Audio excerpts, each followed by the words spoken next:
Estou ouvindo meio disperso assim. Gente, bom dia! Nós vamos começar aquecendo as nossas cordas vocais.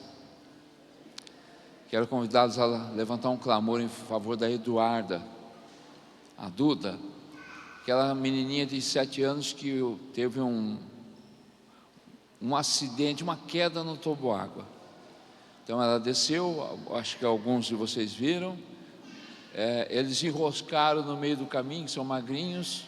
Um primo bateu no outro e aí desceram até o final. E lá embaixo, na vala, a hora que ela fica em pé, ou ela escorrega, alguma coisa assim, ninguém sabe ao certo. Os tios estavam vendo, que é os pais também. Ela caiu e bateu aqui a lateral esquerda da cabeça. E levantou, provavelmente um pouco atordoada, caiu de novo.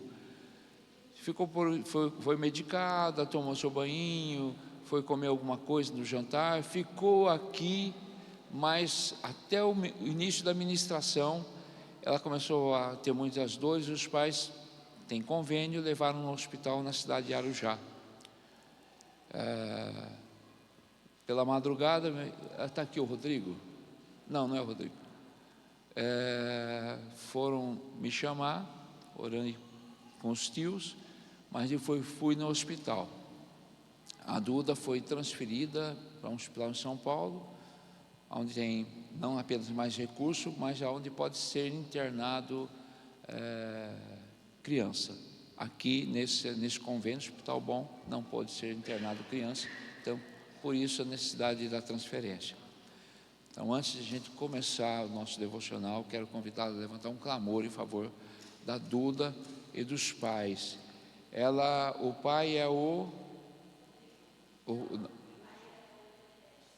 Benedetti e a esposa, Marcelo e Débora e a Eduarda, tá bom? Você pode começar a orar, por favor, para que o Senhor faça um milagre, faça uma restauração na vida da Duda. Papai querido, no nome de Jesus, clamamos ao Senhor pela vida da Eduarda, Pai. Deus, essa menininha, Senhor, cheia de vida, se vê ali, Pai, nesse ambiente hospitalar, Pai, nem entendendo até o que está acontecendo.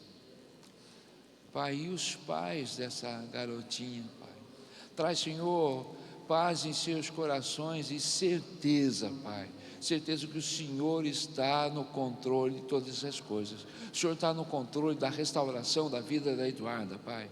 O Senhor está no controle, Senhor, do local onde ela vai estar sendo tratada, cuidada, assistida, Senhor. Deus, no nome de Jesus, Senhor, como palavra profética, Pai, Deus, que eles sejam convencidos, Pai, assim que ela saia, Deus, que ela tenha a liberação do hospital, Pai, que eles voltem para cá, que eles voltem, Senhor, para o acampamento, não sabem, não entendam o porquê, mas voltem para cá, Senhor, se saírem antes do encerramento desse acampamento, para que juntos glorificamos o Teu nome, Deus, não apenas pela cura, mas pela manifestação do Seu cuidado sobre a vida dessa família, Pai, em nome de Jesus,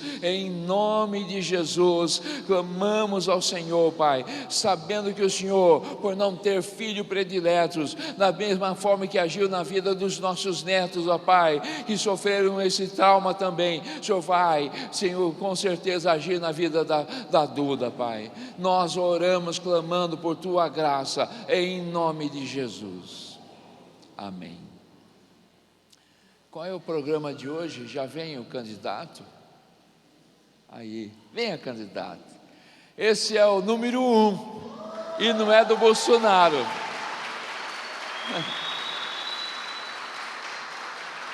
Esse é o número 1, bênção nas nossas vidas e na vida da Daniela e da Gabi. Quando esses garotos começaram a chegar em casa, eu falei para eles, bem certo, que eu não precisava de genro, eu não preciso de genro, eu quero filho. Filho a gente trata como filho, né? A gente cuida como filho, a gente puxa a orelha como filho. E filho dá orgulho para a gente. Aqui, ó, o pai e a mãe dele já estão no Senhor, mas estamos aqui, nós, que vamos ser abençoados por tudo que Deus tem colocado na vida dele ao longo desse tempo, na Carisma. Filho da Carisma, nosso filho. Que Deus tenha cuidado, de que Deus tenha misericórdia de nós. Amém. A gente vai começar com louvor. Então toca o barco. Ô, Guilherme. Guilherme. Vai pra cá?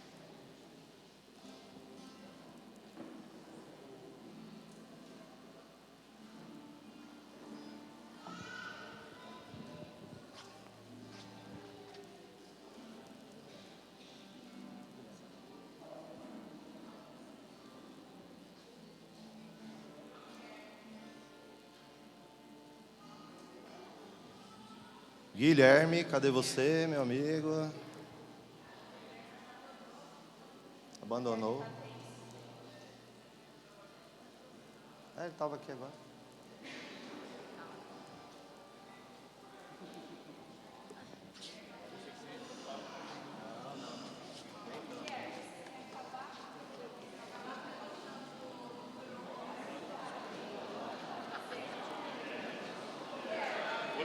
Guilherme, eu já tô calmo.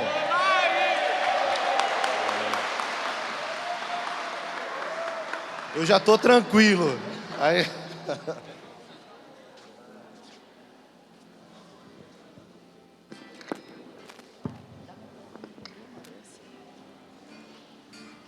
Sei que os teus olhos, sempre atentos, permanecem em mim.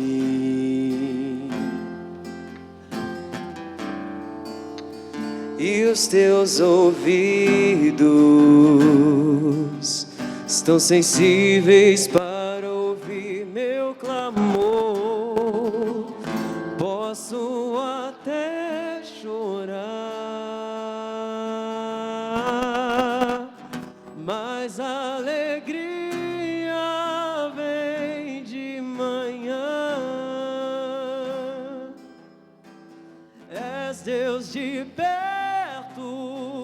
e não de longe, nunca mudastes, tu és fiel.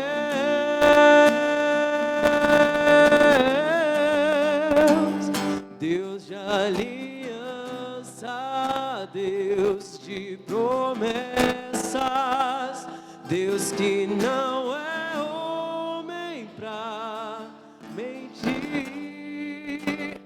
Tudo pode passar, tudo pode mudar, mas tua palavra vai se cumprir.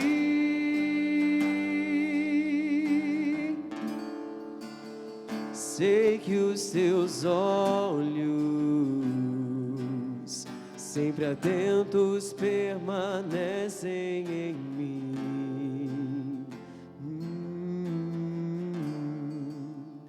E os teus ouvidos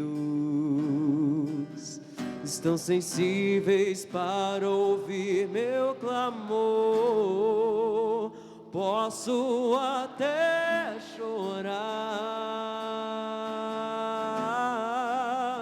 mas a alegria vem de manhã. És Deus de perto e não de longe, nunca mudastes, tu és fiel.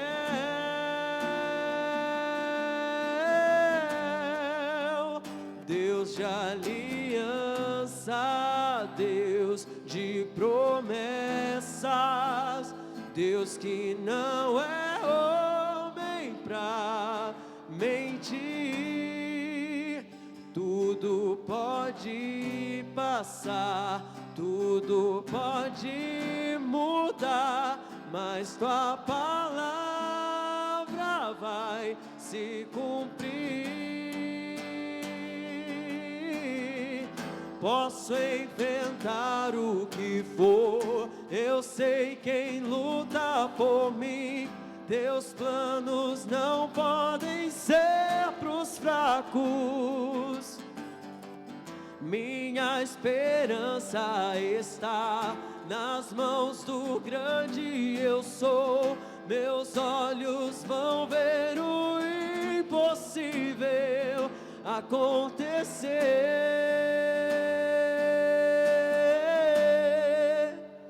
Deus de aliança, Deus de promessas, Deus que não é homem pra mentir.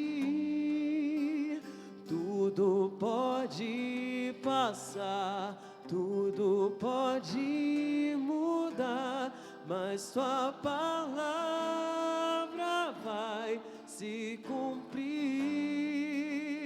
Deus de aliança, Deus de promessas, Deus que não é homem pra mentir. Tudo pode passar, tudo pode mudar, mas tua palavra vai se cumprir, se cumprir.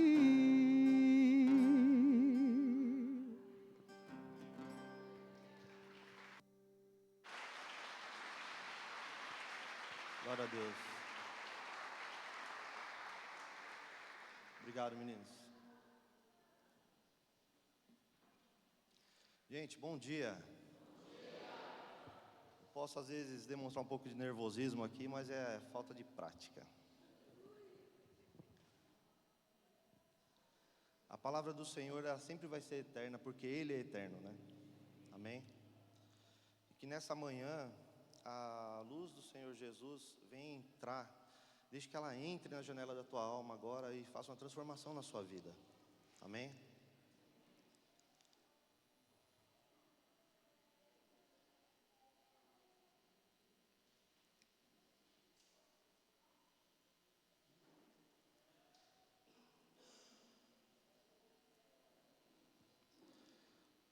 O nosso texto base para o acampamento é o Mateus 28:20, né?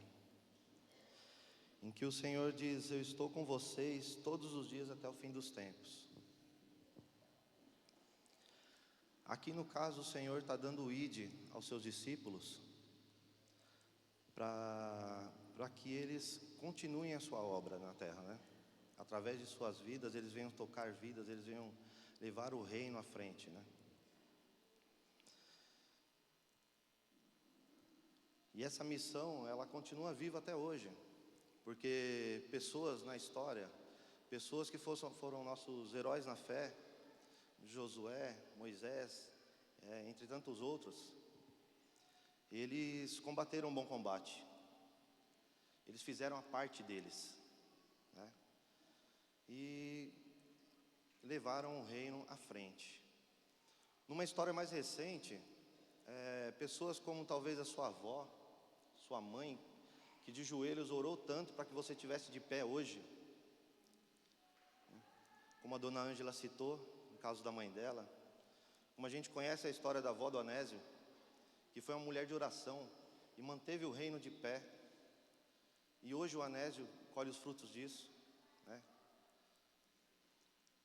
Só que agora, a história, ela continua, como a palavra do Senhor é eterna, e ela vai continuar nos guiando, ela vai continuar nos dando base, né? Ela é a pedra para a qual nós temos que ficar de pé nela, porque a gente nunca vai cair se a gente estiver na pedra do Senhor, na palavra do Senhor.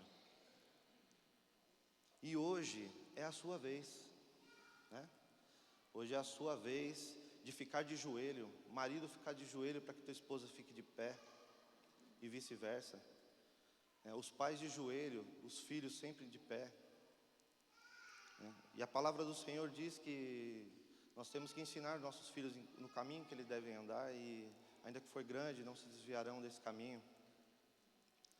E lá na frente, talvez, alguns anos, talvez você nem vai estar mais aqui, vai estar com o Pai, mas pessoas vão citar o seu nome, né? Vão citar o seu nome, através da vida daquela pessoa.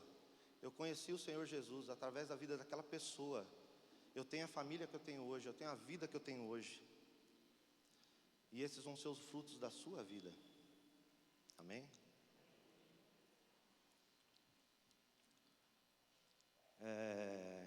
Bom, para quem não me conhece, eu sou o André, né?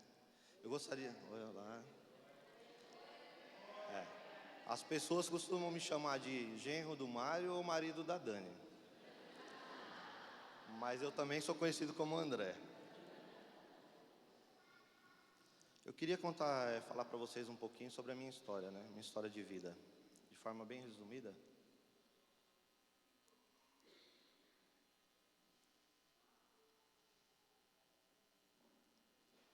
Bom, certa vez, duas amigas conversavam no portão de casa, e uma das amigas, tendo criado já vários filhos, né? Inclusive tendo os filhos casados e tudo, ela demonstrou a essa outra amiga uma vontade, um desejo no coração dela de criar mais uma criança, né? De ter mais um filho. Porque, segundo ela, a forma que ela disse para essa amiga, que o amor de mãe dela não tinha secado, não tinha se acabado, e que ela precisava passar isso para mais alguém. Mas foi uma conversa de portão, uma conversa entre amigas, e isso passou. Mas depois de alguns dias, essa amiga voltou ao portão dela, e junto com essa amiga, ela trouxe um embrulho, né? Trouxe algo embrulhado num pano e tal. E aí, na hora que ela abriu esse embrulho, havia uma criança dentro desse embrulho.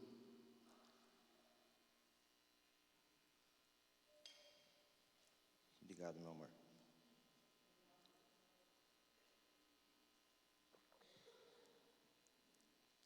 Só que a situação física, né, dessa criança, a situação de saúde dessa criança era muito grave.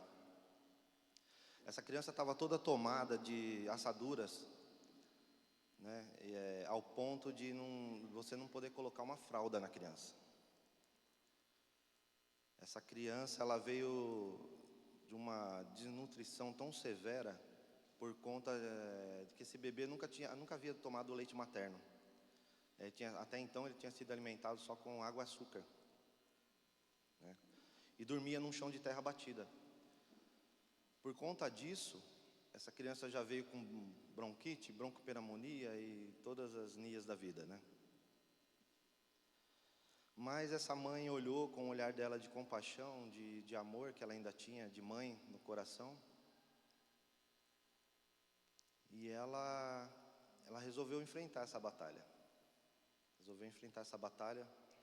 Foram 3 meses de batalha aproximadamente, internado numa UTI neonatal, né? Que naquele tempo, pareço velho falando isso, naquele tempo, né?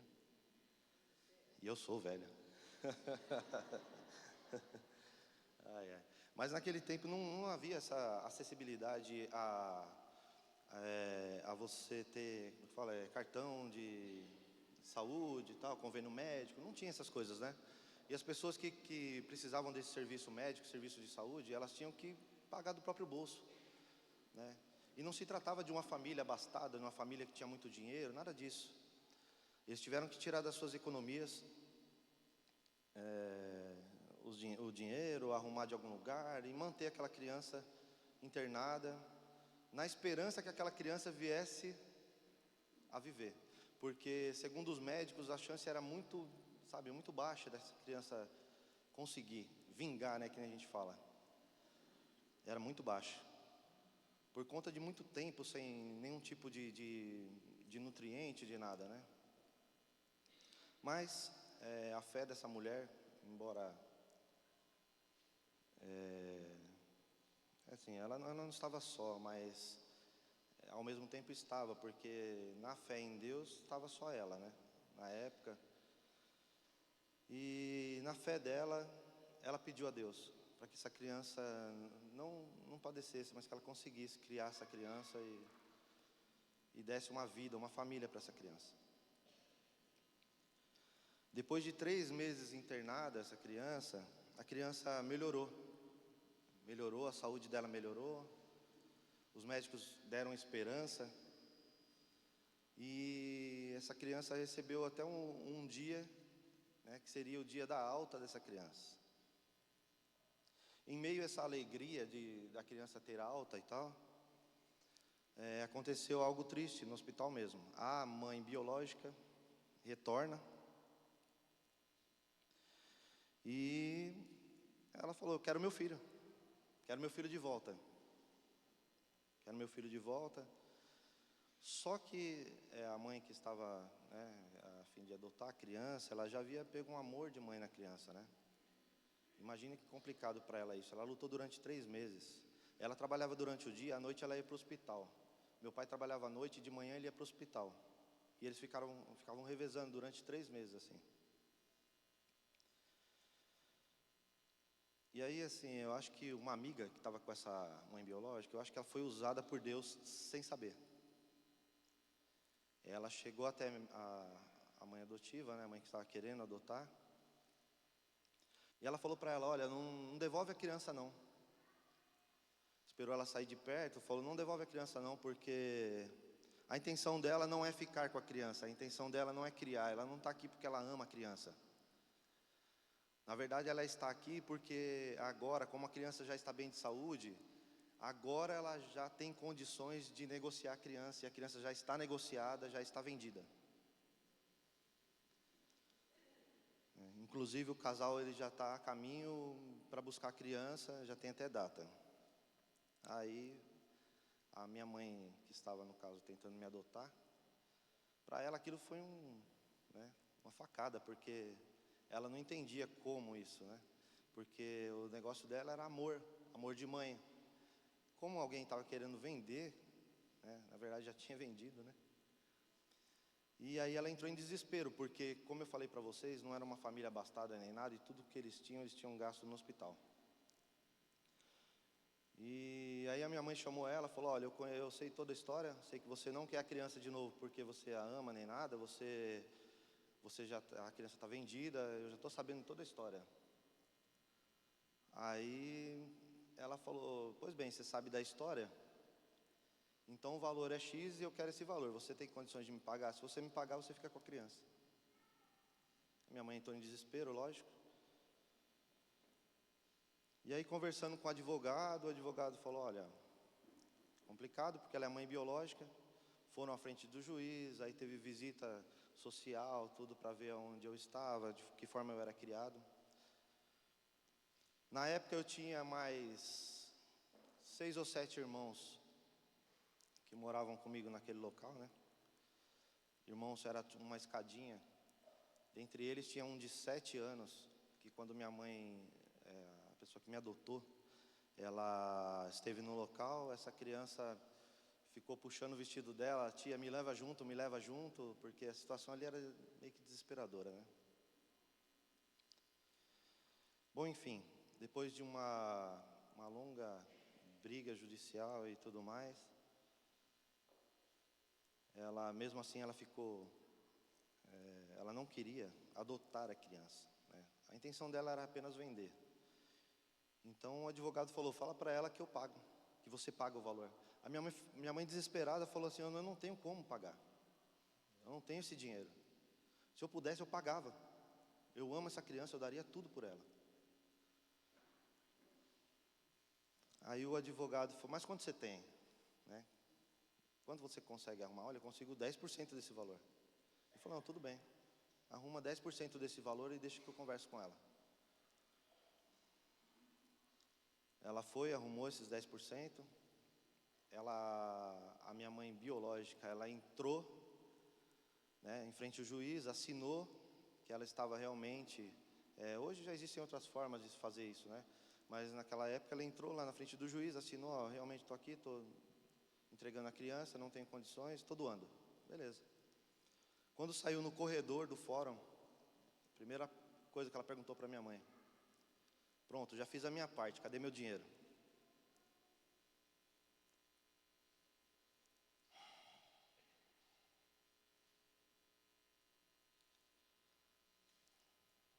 Desculpa. Minha mãe deu a ela o dinheiro e ela nunca mais apareceu. Nunca mais apareceu. E essa criança, depois de 44 anos, está aqui. Aqui.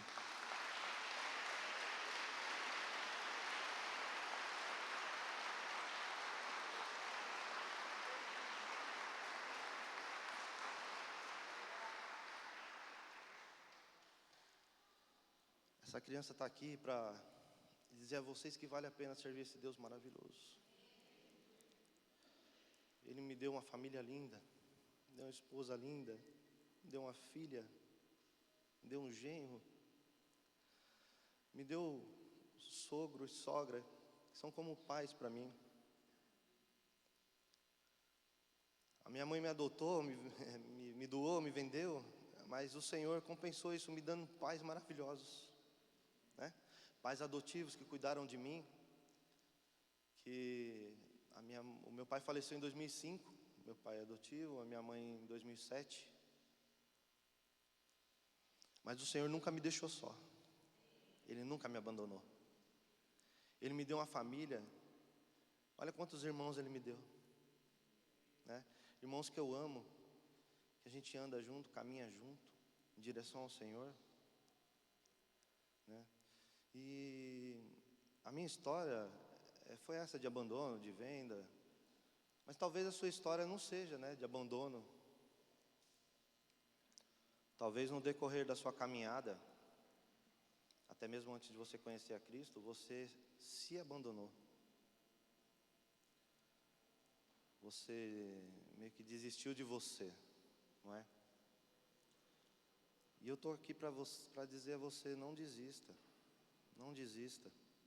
Porque se o Senhor teve um plano na minha vida, né, que fiquei entre a vida e a morte ali, e quando eu ainda não podia clamar por Ele, eu era um bebê, mas Ele veio ao meu socorro, mesmo quando eu ainda não podia clamar por Ele, não podia pedir a ajuda dEle, mas Ele estava cuidando de mim, Ele estava fazendo por mim, fazendo pela minha família, fazendo pela minha vida, porque Ele sabia que no decorrer da minha história ia chegar esse momento, que eu ia poder dizer isso, que toda a honra e toda a glória sejam dadas ao Senhor, que Ele me trouxe até aqui, Ele trouxe você até aqui, e tudo que Ele faz existe um propósito. Ele não faz nada por acaso, na verdade existe um propósito. A sua vida é um propósito, a sua vida não é um acaso. Você não é qualquer um, você não está no meio de uma multidão, e ainda que você esteja, o Senhor está te enxergando, Ele está te vendo, Ele está cuidando de você. Às vezes a tua história não é tão mirabolante assim, né? Negócio de doação e tal. É mais simples.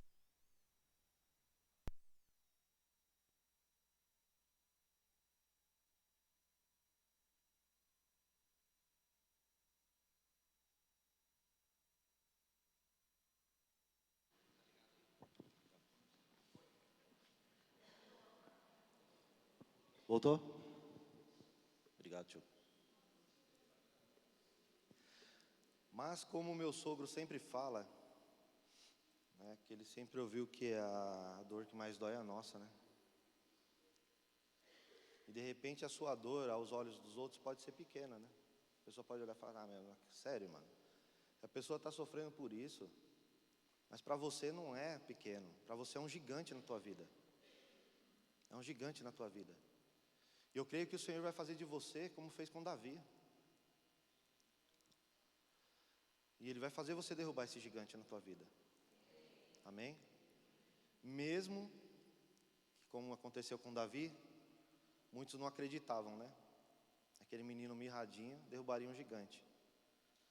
Só que aquele menino mirradinho, ele estava baseado na palavra. É isso que fortaleceu a vida dele e fez ele derrubar o gigante. Não foi a pedra que derrubou o gigante, foi a palavra. E esse gigante naquela época, ele ia contra o Senhor, contra as coisas do Senhor. E você não é só uma criação, você é um filho de Deus. E quando o gigante se levanta na sua vida, ele está se levantando contra os filhos de Deus. E como filho de Deus, o Senhor vai te dar arma suficiente para você derrubar esse gigante e continuar a tua história, e passar a tua história para frente. E aí, como eu dizia anteriormente, os teus filhos, os teus netos, eles vão falar: olha, meu avô era um homem de oração, por isso eu estou aqui hoje. Meu pai era um homem de oração, por isso eu estou aqui hoje. Lá na oração, a princípio as pessoas que chegam na oração, elas chegam para pedir oração, né? Por alguma situação de sua vida, financeira, saúde. E elas terminam esquecendo às vezes dos seus problemas quando elas começam a orar pelas pessoas, né? Não que os problemas dela às vezes nem foi resolvido o problema daquela pessoa, mas ela começa a ter tamanha compaixão pelos outros que o problema dela começa a ficar pequeno. E ela começa a enxergar o irmão, porque o Senhor já está cuidando do problema dela. E aí ela pode cuidar do irmão. E é dessa forma que hoje está desse tamanho, que começou com pouca gente na casa do meu sogro, e hoje está do jeito que está, porque o Senhor foi nos enchendo com compaixão, foi enchendo vocês com compaixão. Hoje vocês oram pelo irmão como se ele fosse um irmão seu de sangue. Eu não tenho irmão de sangue, mas para mim, os irmãos que eu tenho hoje na fé, os meus cunhados, eu tenho eles como irmãos de sangue. O Selismar que está aqui, ó. Eu comecei na Carisma com 14 anos de idade. E logo depois conheci o Celis, foi uma das pessoas aí que nós estamos juntos caminhando no Senhor aí, né, Celis? E é meu irmãozão. Marcelino, entre outros. Eu tenho eles como irmão, mais que irmão de sangue. Foram presentes na minha vida. E essa mensagem que eu queria deixar a vocês: independente da tua história, independente do teu problema, o Senhor é o dono da história. É o Senhor que conduz tudo. É o Senhor que estava comigo naquele chão de terra batida, dormindo ainda bebê, com 1 mês de nascimento, tomando água com açúcar, mas Ele estava lá comigo. Ele tinha um plano. Talvez para quem olhar, achasse, essa criança não vai vingar. Mas o Senhor tinha um plano. O Senhor tinha um plano quando você nasceu. O Senhor tinha um plano quando você pensou em tirar sua própria vida e desistiu. Talvez você não desistiu por você mesmo. Você desistiu porque o Senhor tinha um plano na tua vida. Ele queria te trazer aqui hoje, Ele queria te levantar, para que a igreja dele nunca parasse. Amém? É isso, gente. Muito obrigado.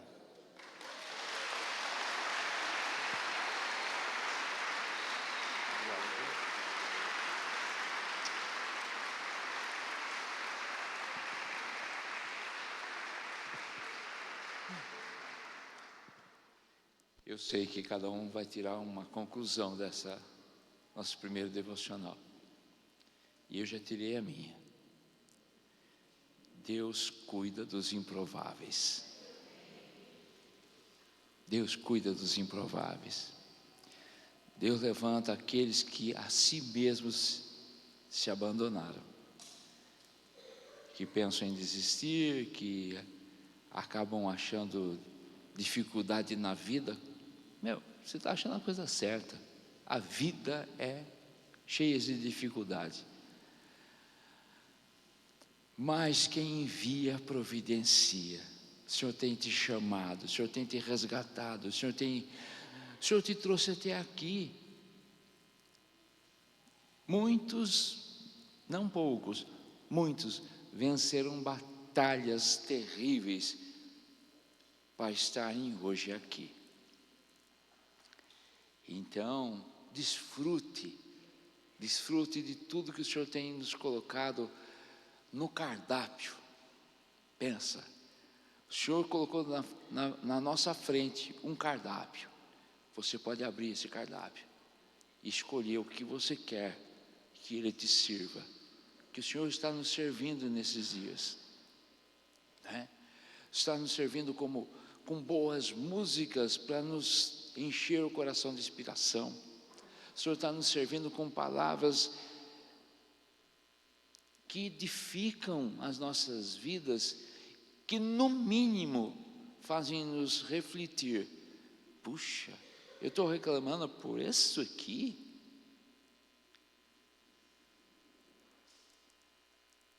Abre outra página do cardápio e Deus escreveu ali: eu sou aquele que te sustento, creia. Escolha isso. Outra página: sou eu que restauro famílias, acredite. E por aí vai. Se prepare que o Rui está chegando. Daqui a pouco ele está com a gente. E logo mais à noite vai ter um mal acabado que nós contratamos por R$1. Então, bom café a vocês. Orem pela Dudinha. Ela ainda não foi transferida, tá? Estão ainda no hospital aqui em Arujá, está aguardando ainda a transferência, mas a família vai posicionando e nas reuniões nós vamos dando notícias, tá bom? Ok, quem chegar primeiro toma na frente, depois da oração.